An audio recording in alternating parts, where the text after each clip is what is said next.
Let's give another round of applause for this wonderful panel, please.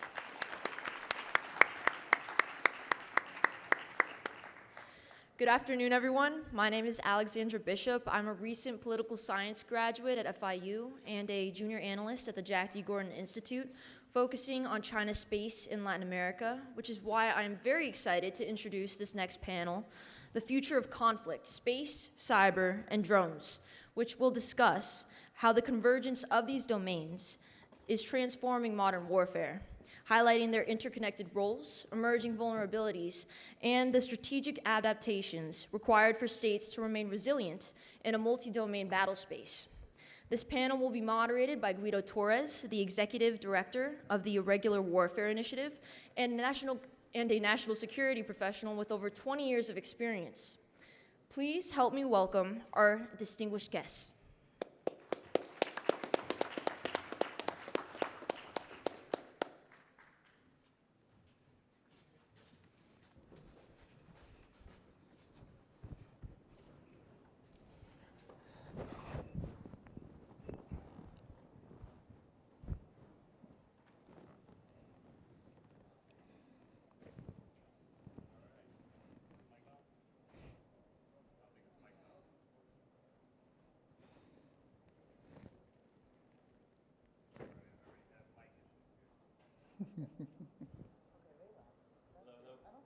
Hello? Mine's working. You were being attacked by China already. Yeah, I think mine is on. Adversaries at work. You're good now. You said you're good. Hello, hello. All right. Technical issues, of course, at the end of the day. Hey, so good afternoon, everyone. It's a privilege to moderate the final panel of the day here at FIU on the future of warfare, space, cyber, and autonomous systems. I would be remiss if I didn't mention from the Irregular Warfare Initiative some of the work we're currently doing that aligns with this panel pretty well. The first is we have a 6-part podcast on the future of warfare, and we also now have a special project specifically looking at emerging technology. So I ask you guys to check that out. I think it'll be pretty informative for you.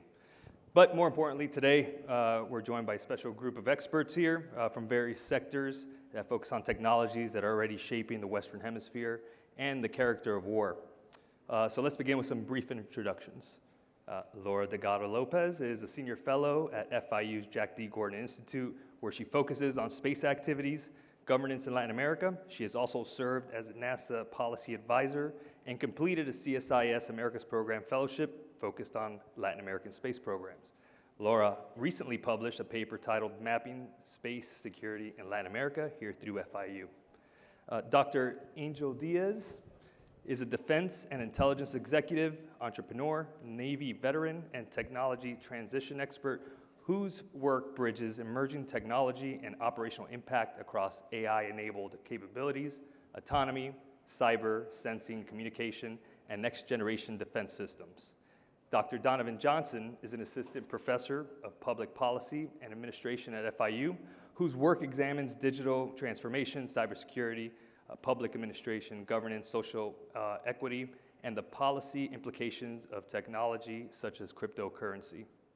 And lastly, Dr. O, he told me just to say Dr. O so I wouldn't butcher his name, is an electrical engineer and associate group leader at MIT Lincoln Laboratory, whose work focuses on miniaturized RF systems, small radars, wideband antennas, drone-carried sensors, and special operations relevant sensing technologies.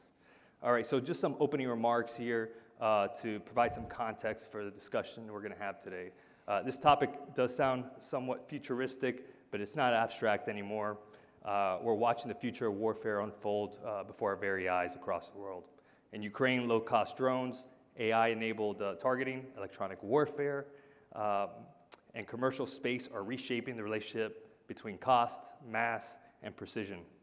In the Middle East, the Iran conflict reminds us that modern warfare is not about missiles and airstrikes.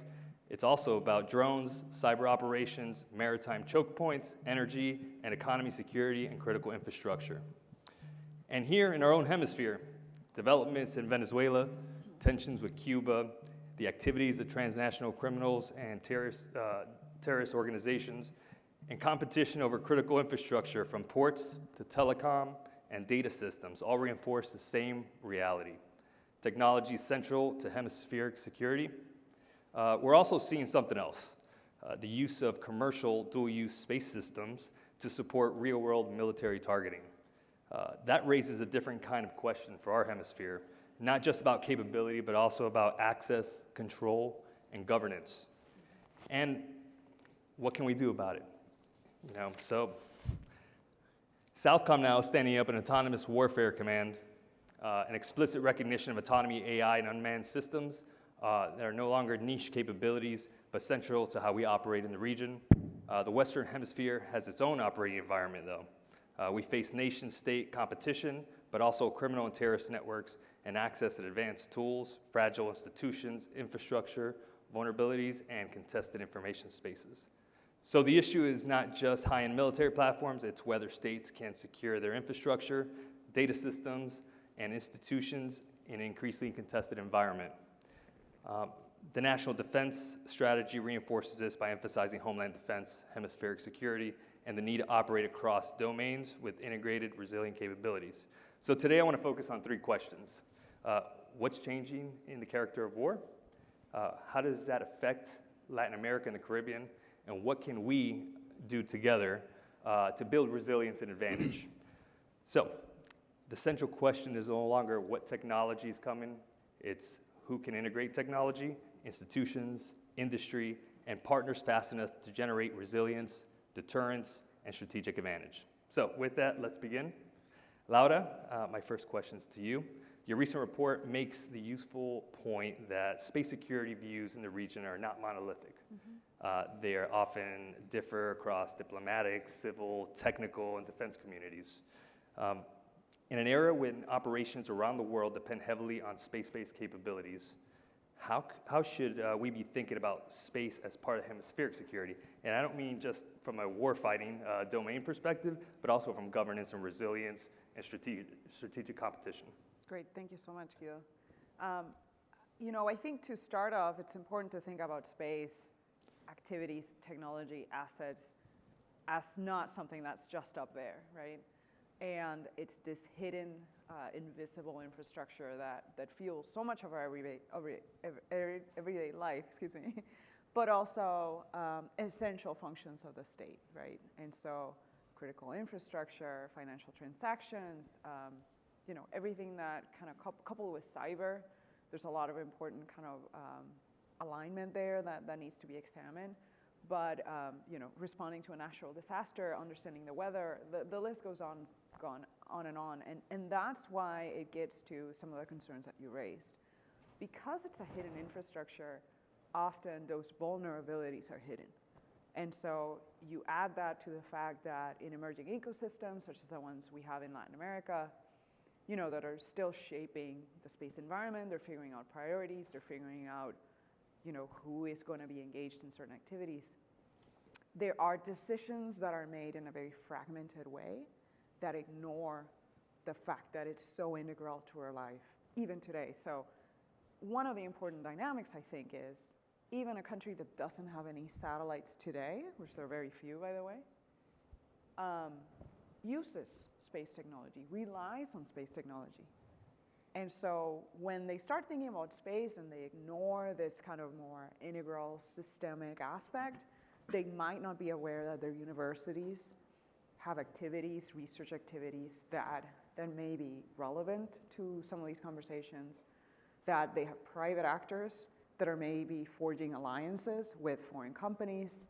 And there's a lot of good and great opportunities with that, but there's also risks. And then, of course, as you mentioned in the paper that I authored, you may have a civil entity that's pursuing certain space priorities and activities in a certain fashion, and they may not be coordinating very well with the defense side. So maybe the defense side of the house, say in Argentina, for example, maybe they're very aware of the space and cyber connection and how cyber threats can impact space infrastructure and our ability to use that infrastructure in for everyday life, but the civil side may not be aware.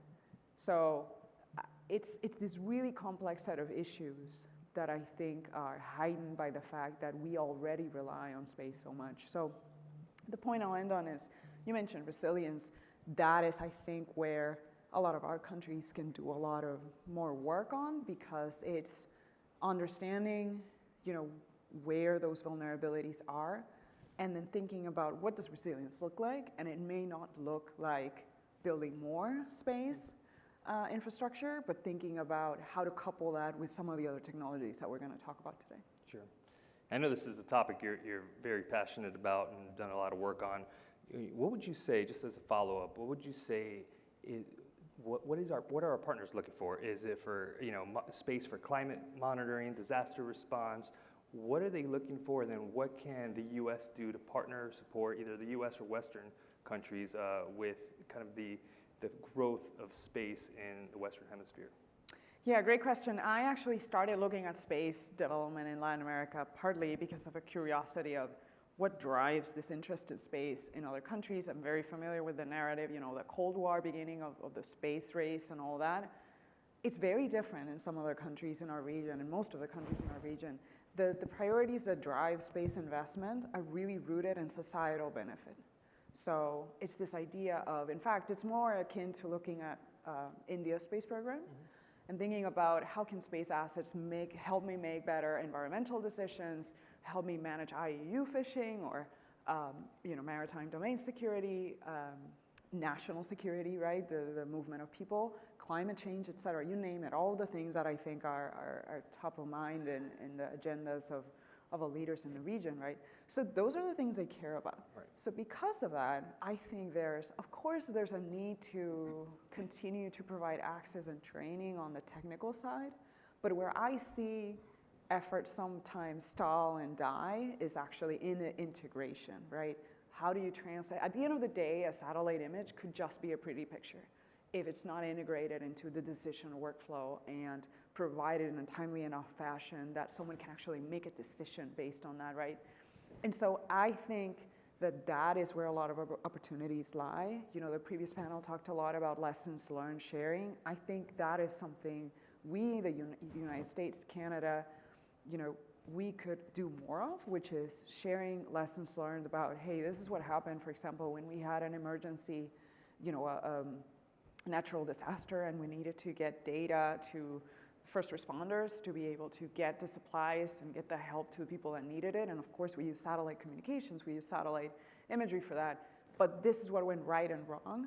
I wish there was more of that so that then our governments can think about, okay, these are the institutional frameworks, the laws, the policies, the regulations that we need in place to enable that.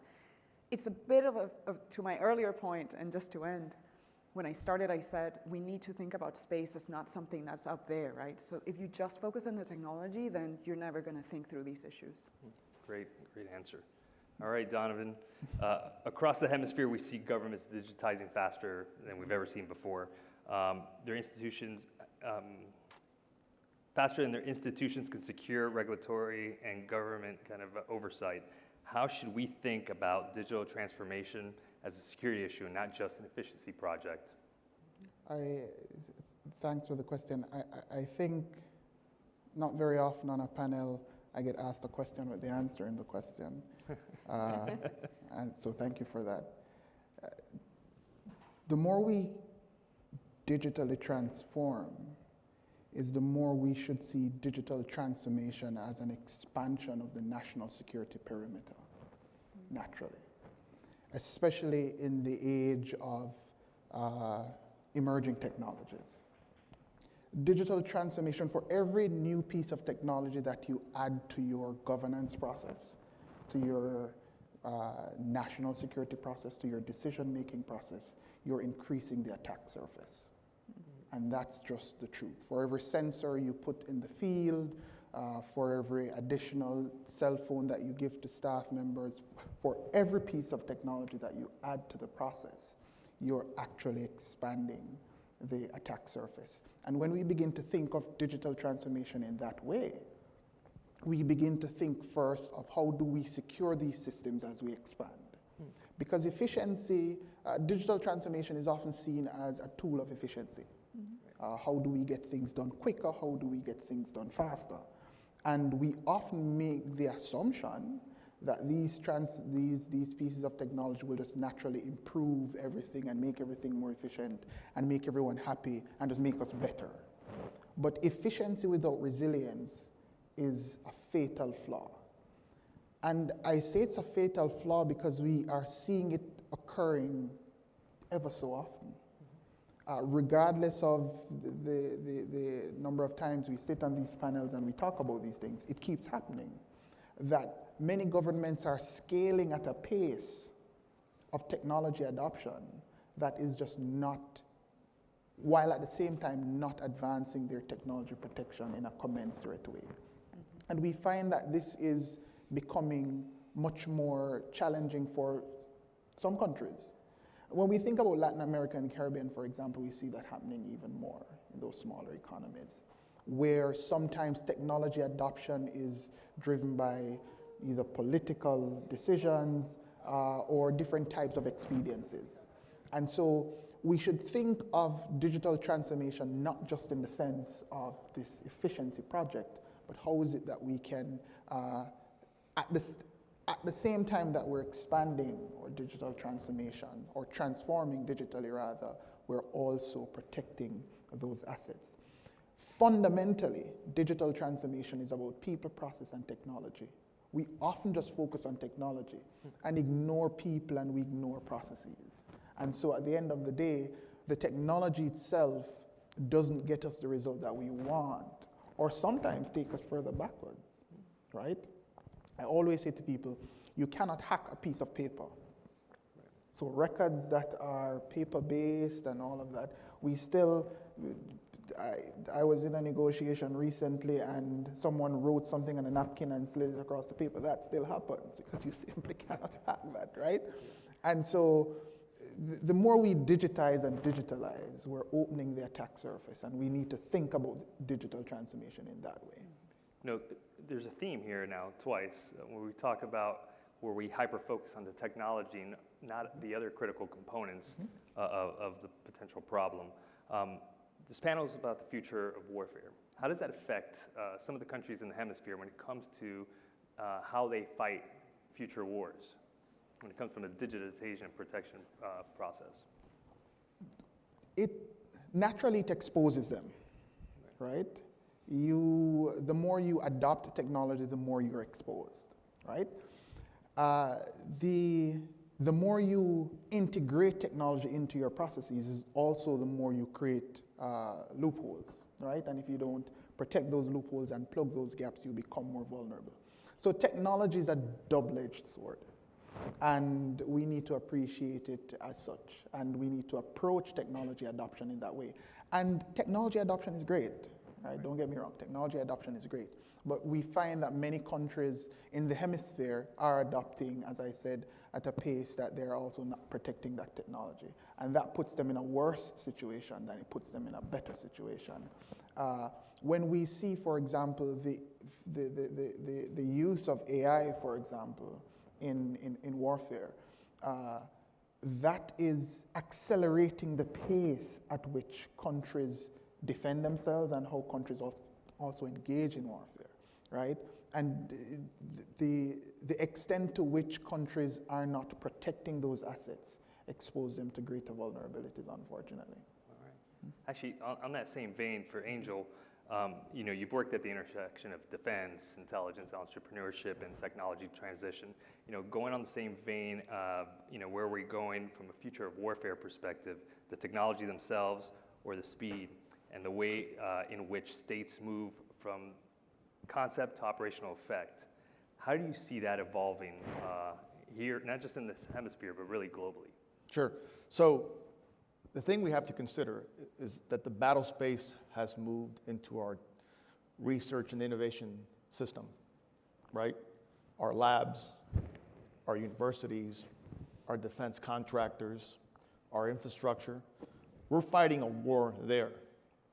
Our adversaries, in particular, China, let's say, they very intentionally developed a framework to asymmetrically attack us. in some cases leveraging our own laws against us to steal IP, slow us down, right? The whole point of that, right, is to reduce the window of technological superiority that we may have over them. That's our whole purpose, right? Now, we don't have a technology innovation problem. We have a technology transition problem, okay? Innovation is great. Now, those who will succeed are not going to be the inventors. They're going to be those that can develop and operationalize in practice in the field and secure that technology. And that is where we need to do better, right? Along the process, from ideation to development, testing, prototyping, and ultimately deploying to the field, that process is fragmented and it is very slow. Along those faults of fragmentation, those seams, that is what's being exploited by our adversaries. That's how IP is stolen. That's how our universities are penetrated, right? China has a military civil fusion program specifically designed.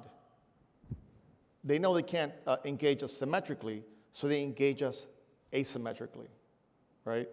So that's what's slowing us down. The solution to that, and again, Admiral Studman said it earlier, right? We keep on hearing this, it's a common theme throughout this event today, is a whole government approach. Our agencies are fragmented, right? The government is not leading necessarily the collaboration with universities, academia, and industry. What we need is a robust framework governed by security, so security first, right? To govern the development and transition of tech as fast as possible to the warfighter. No, go ahead. No, by doing so again, what's the point of developing great technology, spending $20 billion, if by the time we deploy it, our adversary has technological parity? There's no point in that.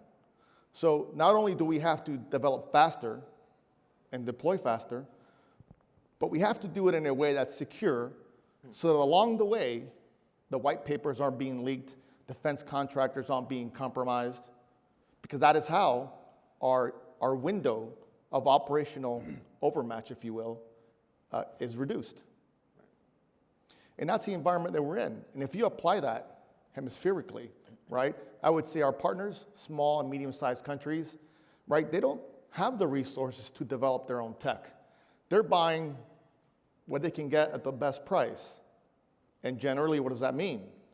Chinese gear that's already compromised, right? So from a hemispheric collaboration perspective, from a defense or intelligence perspective as well, how do we increase the trust?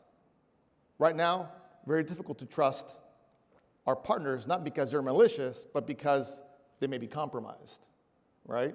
So establishing a research and innovation framework, perhaps an extension of our internal framework that allows us to securely share what we can and protect what we can't share, but at the same time, help them stand on their own 2 feet so they don't have to use compromised infrastructure, would be a first step, I would say, in allowing for the exchange of data, trusted data, right?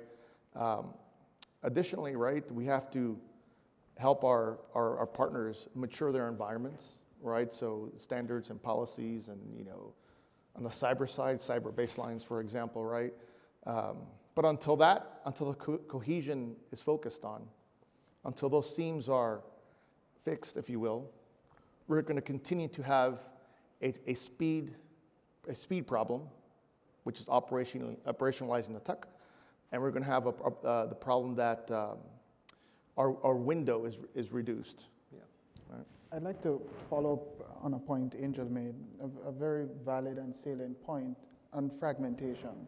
The issue of fragmentation runs much deeper than we think. And going back to the question of digital transformation, We find that in many governments across the region, the issue of interoperability becomes significantly challenging, especially in the context of the future of warfare. And it goes also to the problem Angel identified, where you have a marketplace of so many different sellers of technology. And within any one government, you have one agency, one ministry, one department buying tech and using tech from different entities and different agencies and different vendors and sellers. And at the end of the day, those technologies can't speak to each other. And so you find a situation where we have a national security response, but we can't respond cohesively, or a national security situation that we can't respond cohesively because the technology that we have transformed to, using does not allow us that scope and breadth of interoperability and intraoperability. That when we are scaling and transforming digitally, we also should do so in tandem with our partners, so that when we face regional security issues, we can also operate not just within our own countries, but between countries in a way that allows us to be more responsive and more effective. And so digital transformation, thinking of it, it's not just about getting an e-pay system or moving from paper receipts to digital payment systems. It's much broader, and thinking about it in the context of national security requires us to think about it in that way, lest we expose ourselves to more threats that we can even think of. Yeah, and I think we have an opportunity now with the focus in the Western Hemisphere to build new alliances. You know, the Shield of the Americas is something that we can anchor on as a foundation and essentially start developing some of these institutions for inter and intra-operability, as you say. And we'll get to this later on with autonomous systems and things of that nature, but I think we're at a critical point where we have the opportunities to achieve some of this as a hemisphere to secure this part of the world. I want to go over to you, Raoul. You know, your work on miniaturized RF systems, radars, antennas, and drone-carried sensors gets us down to the tactical edge, from search and rescue to special operations. As you look at the next decade of space and cyber and autonomous systems, and I'll even include electronic warfare because I know you're familiar with that as well, what practical changes do you expect in what forces in the hemisphere can see, understand, and do on the ground, at sea, and in dense urban environments? Because we see that as well. You know, that's the interesting thing about the hemisphere. You have dense jungle, you have dense urban environments, and security issues across all of those. Well, thank you, Guido, and I also would like to take this opportunity to thank the other panelists, and really looking at Laura, Donavon, and Angel. You all brought us some very exciting points that I look forward to building on. But before coming back to Guido's question, really as we look at the future of warfare and the question touching into small electronics, drones, and everything else, I think there is no better example than really looking at the Russia-Ukraine war. Right, we look in there and we see what Ukraine has had to do over the past few years, right? When you're confronted by an adversary that really has significantly more personnel, a lot more technologically advanced, and even higher magazine depth, they've had to adapt to really prolong and really get to the point where we are today. And so if we look at some of the strategies that they've adopted early on, we now talk about really drones and all of those things. We've been talking about drones for a long time, for a couple of decades, but that really became mainstream through the Russia-Ukraine war as we look at the way the Ukrainians have been using those drones. And so really when we start to think about some of these sensors and everything else, they're now really defining the way we're going to be fighting moving forward. But the drones by itself, when we look at them, a lot of the ones that are being used are what's known as the FPV, those are quad rotors, which is just an X-wing platform. And then you ask the question about some of the sensors, right? It is really some of the sensors that are integrated into those drones that are changing, right? As we look at what are they used for, those drones are used for a couple of reasons, a couple of activities. One, we're seeing them primarily, it's for kinetic effects. And so if you look at right now, the highest percentage of casualties is caused by drones. And I think the report, please don't quote me on this, might be maybe 70% or even higher that's caused by drones. It's not single bullets.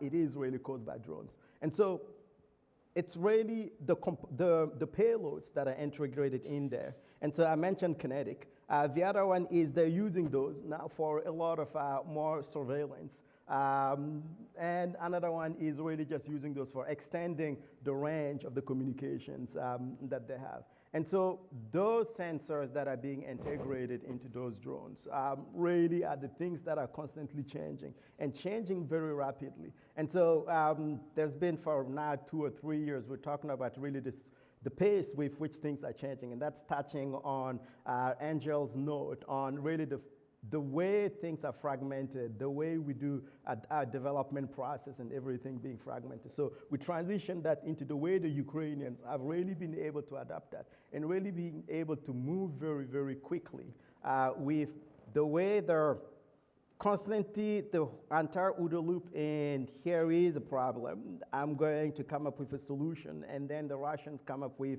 the counter to that, and then it's in the notion of weeks or so. And so they're able to do that by moving forward some of their technologists into the battlefield as close as possible to the edge so that they can really perceive what the challenges are and really think very quickly and how they can address some of these challenges. Which is very different the way we do business in the United States, right? You have to go through this elaborate TRL process and everything else to get things out into the field a lot of the times. But with the lessons learned, I would say that in Ukraine, it's a double-edged sword. There's positive and negative things we have to consider in the sense of they are moving and evolving so rapidly, specifically even on the kinetic strikes of these drones, but so is the adversary. And what we're seeing in this hemisphere is the adaptation of that, not just by nation states, adversarial nation states, but also by non-state actors, as we've seen in Colombia. So there's a challenge of what do you think we need to do in this hemisphere to work with our partners to, one, take advantage, but also to secure some of our partners from the threats they're emanating? Yes, on that, I think it's, as you mentioned, right, it provides both, it's a double-edged sword, and really for some of the activities that could be adapted in this hemisphere, I would really point to the announcement that just came out a couple of weeks ago with the establishment of the SOFCOM Autonomous Warfare Command, which provides an excellent opportunity for really establishing partnerships between some of the other nations within the Western Hemisphere with SOFCOM on really joint developments. And I'm going to really tie that to some activities that we have. For instance, I mentioned the whole war in Ukraine and some of the new activities that are now going on in Europe where we have joint partnership labs, joint development labs between the US and our partners in Europe. We also have those labs, similar development labs also in the Pacific, US and our partner nations there, where we are doing joint developments in autonomy and really looking at, and also through that, being able to take lessons learned from the various AORs and then bring those into the labs and then share those with our partners. And so with the establishment of the Southern Autonomous Warfare Command, I see that as as SOFCOM's Autonomous Warfare Command, I see that as an amazing opportunity to really establish something similar to what already exists in Europe, in the Pacific, where a lot of the partner nations could do joint developments. And the other nice thing with the labs that exist in Europe and the Pacific is that technology, sometimes what works in Europe might not necessarily work all that well when you move it to another AOR. And so those labs, the main focus there is working with the partners to identify the gaps that they have, and then come up with technology solutions that are tailored to their realities and to their environment. And so I see the establishment of this new autonomous warfare command as a wonderful opportunity. Absolutely. Well, yes, go ahead. No, just wanted to add to that, right? You know, we've learned a lot from conflict in Ukraine, Correct. right? But so has our adversary. And one of the things I think we can all see is that low-cost disposable technology has been very effective. Low-cost drones, for example, right? Sure, we can protect ourselves and our allies with, you know, taking them down with $1 million missile, but that's not scalable over time. As AI is further integrated into autonomy, because it's two separate things. We've seen autonomy, right, in drones. Now we're seeing AI in drones, for example, in weapon systems, not just drones, right? So that can scale extremely rapidly, right? I would say the investment should go into platform agnostic sensor systems. So these modular systems would be able to go in any kind of drone, right? Because the platform itself is just a commodity. It's a throwaway. The value is going to be in the modular sensors that can be embedded into any which drone you choose to be able to carry out, you know, the intelligence collection, one-way attacks, whatever it may be. But we know that the future consists of a high volume of low-cost weapon systems. We cannot continue to combat that with very expensive weapon systems because they take time to produce and they're very costly, right? We've had some successes reverse engineering some Iranian technology, for example, right? And we've learned that from the Ukraine war as well. But remember, the enemy's learning too. That's what they're employing that in Iran now, right? The Correct. latest, Correct. Drones, which is based off of the Shahed, right? Correct. Yeah. So you know, these one-way attacks, right? Much lower cost. Yeah. But we need to continue driving the cost down, right? And developing sensors again that are platform agnostic, right? That's where I think, at a tactical level, at the unit level, I would say that's probably where we're going to head. And then, of course, integration between those systems and higher level systems for data sharing and things of that nature. Yeah, I think from a Southcom perspective, they see that, and that's why they're probably standing this command up, not just because of the way you can employ these low-cost capabilities to have outsized effects, but also for interoperability and to provide the partner, right? The partner can afford systems that don't require the level of maintenance and sustainability, and then we can build that interoperability between us as well. So I think that's the intent of the Autonomous Warfare Command. We'll see how that goes. You know, double-edged sword, right? Yeah. When you develop technology quickly, without going through the proper gates, if you will, well, you could potentially build something that could be easily compromised. And we've seen where our technology has fallen into the wrong hands, and that technology has been reverse engineered, and countermeasures have been developed against our tech. Sure. So, you know, I'm a proponent of speeding up our development and transition of tech. But I'm also cognizant that if you take too many shortcuts, you can develop something that could be compromised, which could cause all sorts of other issues, right? So it's going to be, it's a fine balance, right? It is a double-edged sword. Just because we can do it really fast doesn't mean we should do it really fast or in a decentralized manner. It should always be, some kind of overarching governance or standard that we build to. Yeah, Sorry, I was actually going to go to you on this. Go ahead. Just to further derail this. Yeah, no, go but ahead. To stay on Ukraine and the Russian war, because it also, that particular conflict has raised some important issues on the space governance and space security front that are, I think, a good opportunity to highlight. One, very early on in the war, and then throughout, there have been cybersecurity attacks on space systems. And so one, it helped kind of bring space security concerns onto, a more of a public dialogue, right? And the fact that they are being used, that even though when, in my world, we talk about space security concerns and protecting space assets, there is a lot of dialogue around, nuclear weapons in orbit and kinetic weapons in orbit. Yes, definitely a concern. But what is happening today is reversible attacks and cyber attacks and interruption of service that is hard to attribute, hard to limit and address, and cheap, to your point, right? So that's one of the lessons of the Ukraine war. But the other one is that a lot of those services provided by private actors.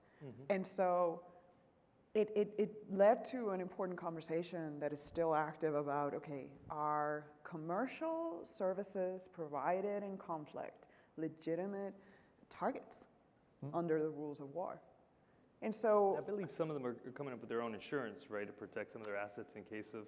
There's that, and then there's been changes in policy. So in the United States, for example, we came out with a commercial space integration strategy under the Space Force and Department of War, DoD, and it kind of talked about, okay, this is part of our infrastructure, commercial capabilities, and we will protect them. It's a little light on details on purpose, I think, but just to make the point that that has been an important question in terms of governance of, okay, if our security forces or defense entities are going to rely more on the private sector for resiliency to have all these options so that they can quickly adapt and move, are they legitimate targets, right?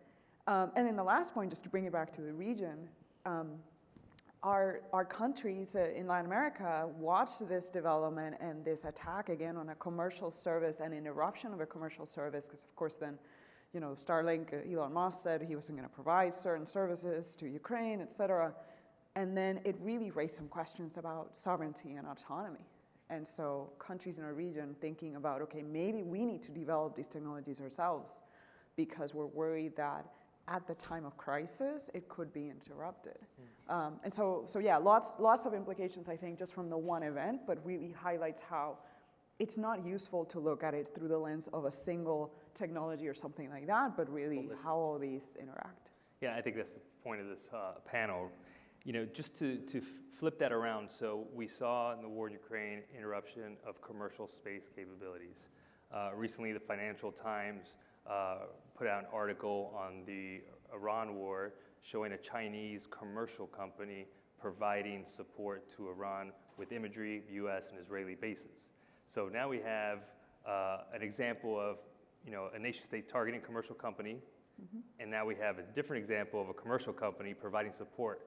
Do they become a valid military target as well? And then I think the company that was spoken about also has investments in Latin America and their space ground stations here in this hemisphere. So that then adds a layer of sovereignty discussions for partners, and I believe it's in Argentina. How does that affect Argentina? And now is that something they need to consider as well as they're allowing a commercial, which is something they normally had to think about from a sovereignty perspective? Exactly. I mean, it's Argentina and everyone in the region, right? And back to my point about universities, sometimes, and I, you know, used to work in the science division of NASA, and like scientists, it's so essential to share and be open and to collaborate. But so it's not necessarily their job to be concerned about security concerns and issues, but when they're not sufficiently engaged with some of the defense issues that you know belong in the security apparatus, then they may not be aware of some of those vulnerabilities. And exactly right, you can have companies that are commercial, but they may be, you know, they may be either owned or really following the direction of adversaries that are contrary to what that host country, I mean, even putting aside what our own concerns are in the United States, that might not be something Argentina wants, right? And so, you know, I think there's a number of scenarios you can imagine where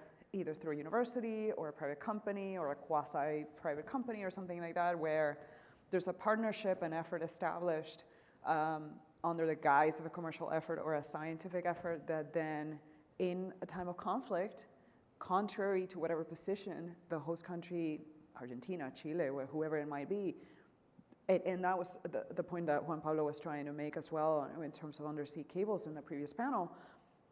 It's at that point when their sovereignty might be compromised because that adversary might leverage that capability for their own needs. And so it's hard because all of these technologies are global in nature. I mean, and just to end, the reaction to this reality isn't, I'm just going to do space on my own. you can't. It's not possible.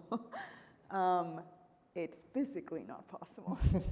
Not just in resource and capabilities wise, right? So it isn't to go to the other extreme, but it is to, and I think, and hopefully we get there when you think about solutions, but it is to really educate yourself on how these technologies are evolving, how they're integrating, who is using them, and for what purpose, right? And then you make the risk-benefit calculation of, I know there's going to be vulnerabilities, but which ones am I willing to take on because I know I can manage them? Yeah, and I know you work with a lot of the regional partners on that and providing them recommendations, advice, or at least showing them what other options exist. But how do you get them to distinguish the benefits between some and some of the risks, the dependencies, risks to data that they might incur as they do partner with either companies, which now is kind of a new thing to look at it from a company perspective, but also from other governments, if, for scientific or academic reasons, but that may have a nexus with governments as well. Right. I think there's two pieces to that. One is really create robust national frameworks and institutional systems so that you can actually assess opportunities and consider all these different layers. And like I said, make that risk-benefit calculation, knowing that there will be some dependency. So the United States depends on, say, its private companies to transport astronauts to and from the International Space Station. That is a dependency in the sense that if the company goes under, we lose that capability. But that is a risk that the government has assessed and decided that is in our benefit, right? And so I think it's like that. It's not saying I'm going to avoid all dependencies. For example, a small country, you're going to launch, say, one satellite or a small constellation. You're going to get some great data out of that, but it's nothing compared to what you get if you're able to access data from the partners and from commercial vendors all over the world, right? It's really in the aggregate and in that combination that you can get the most insight. So long way to say the other component, which is when you think about those decisions and how to manage vulnerabilities, I think it's so important to think about alliances and your international partners as part of that, decision space, right? Sure. And so is it regional partners? Hopefully it is, right? That we can do stuff together. And yes, it does create a dependency, but it is one I'm willing to manage because we've been historic partners or something like that. We share the same values. We share institutions that have been collaborating for decades. That is very different than, say, purchasing a service from a company the other side of the world. You don't know where they're coming from. You don't know much about them, right? And so anyway, I think it's your ability to make informed decisions. That starts at the national level, and then it's bringing in foreign policy and foreign strategy and thinking about when you think of your option space, really consider allies. And I think that's where the opportunity for the U.S. is. Absolutely. Okay, so I'm going to ask one question, and I'd like all of you to kind of provide your perspectives on it at this point. The panel comes after today's elaborate kind of deep dives into different things. We've talked of everything from critical infrastructure, maritime security, and such. So in this hemisphere, strategic terrain includes ports, canals, grids, undersea cables that we've talked about, or we heard the last panel talk about, cloud and telecom infrastructure, data centers, financial systems, and logistics hubs, right? How should we define critical infrastructure for the future of warfare, and what does deterrence by resilience look like in practice? And Donavon, I'd like to start with you. Wow. Good luck. I'll start by saying I like being in a room with Randy because when that happens, I know that I'm smarter than at least one person in the room. But today he said something in one of our discussions earlier that we should think of cyber, and I quite agree with domain or warfare? Yeah, exactly. Not think of cyber as its own domain, but as a tool that enables us to operate across every other domain. And it's probably one of the most profound things Randy has ever said. And I think it's true in context of the question you're asking, how do we define critical infrastructure? I'm tempted to say critical infrastructure is everything, given the fact that thinking about cyber and warfare, anything that allows access not just to your systems of national security is critical to your state, the nation state, and it's critical to how statecraft operates, right? Your financial systems are important, energy, health, all of these things. Anything that is critical to the functioning of the nation state is critical infrastructure.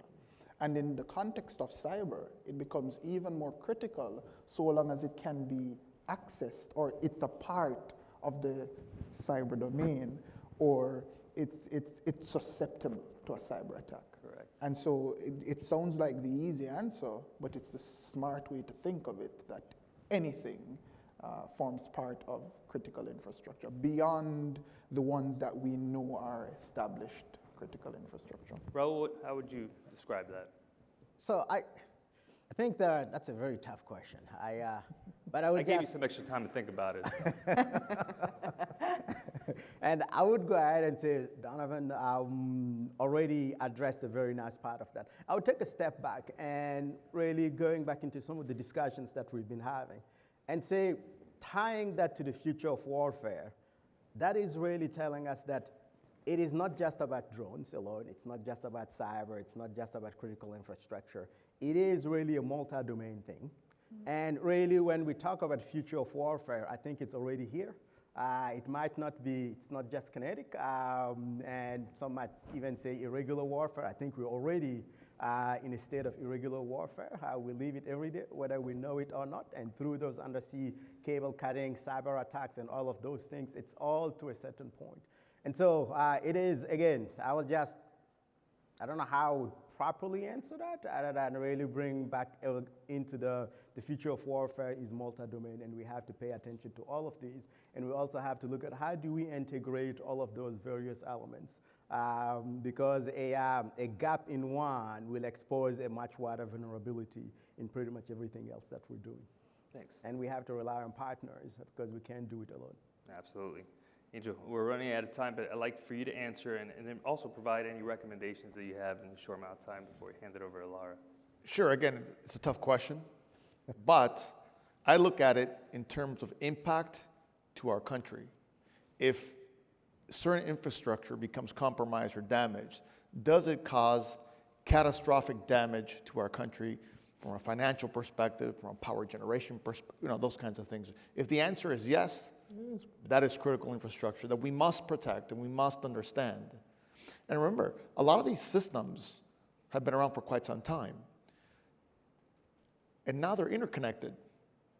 And the vulnerability could be at the interface point between, your power distribution system for a power company or at the water company and the way they monitor it, for example, right? So we need to understand all the points in and out of those systems, right?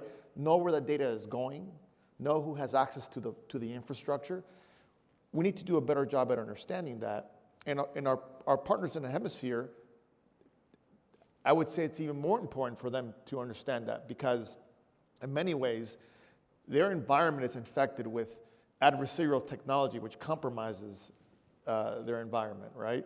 So we need to understand, the ins and outs of the technology that we have implemented. And that's very difficult to do because it's so broad, so much, right?